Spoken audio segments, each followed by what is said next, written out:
We don't give radical parties positions at the table.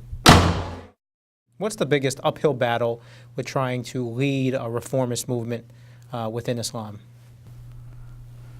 That's a great question. I think number one is finding platforms. I think that's one of the things that these hearings provided. We finally had a platform for people to listen. I mean, I've been, working so hard to get people to think about, can you separate mosque and state in Islam, and have that question. I've been to universities to have that debate where getting Muslims engaged in the issue is very difficult. Yesterday we had a platform where I mentioned that I don't know how many times on C-SPAN and on, so we had millions following and listening to that. So finally I've got people asking me, what do you mean by separating mosques? Why do we need to do that? What does it have to do with terrorism? That's what we need. It's a platform. So one is platforms. Two is resources. I think, the petrodollars provided, as Jim Woolsey said, $90 billion to the advancement of political Islam around the world, especially Wahhabism. Our community is small in America and not really motivated to build this infrastructure yet. So I think American security needs to look at putting more resources into that domestically. Not necessarily get involved in Muslim theology, at least helping us advance liberty and those ideas within the Muslim community. So resources. Three is the obsession in our country of partisan politics, in that everything seems to go around that axis of left versus right. So the left, as you saw in the hearings, were using this issue to use us as a minority to say that the right is bigoted and McCarthyist and all this other histrionic commentary that left us sitting there as a panel saying, are you guys listening to what we're saying? Are you understanding that we've had families that have been oppressed, that have not been supported by the current Islamic infrastructure? Do you understand that there's these ideas that lead to disenfranchisement of Muslims, that these Islamic groups are stimulating, that separates them from society?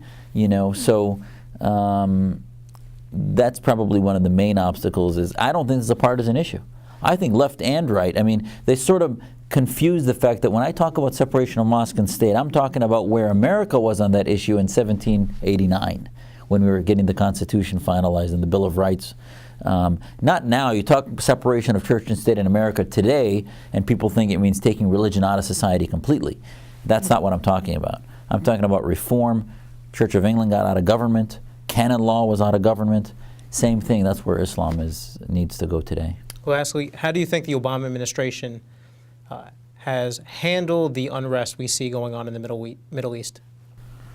I think there's been, I'd like to see more planning, more clarity as far as idea and promotion of principles, rather than, I'll stick my finger up in the air and see where the wind's blowing and maybe then we'll support that. They maybe came around with Egypt. I'm not happy with their attention to the Brotherhood as far as them making it clear that, listen, I'm not of the opinion that we should not give them a right to assemble or be a group in Egypt, because that's democracy. In this country we have a lot of very fringe parties. But when we have presidential elections, we don't give radical parties positions at the table in our elections. There's only a few parties that come and can debate during the presidential elections. Same thing, when you're developing a new government in Egypt, the Brotherhood should not have a seat at the table, because they will never be allies with America. Their concept of government being through Islam, their concept is theocratic. So they need to make it clear that we are advocates for freedom, universal human rights, liberty. These are concepts that I hope President Obama articulates when he speaks on behalf of our nation and when our State Department engages people. Because if we engage the Brotherhood and say they're even an option, it will empower them even more.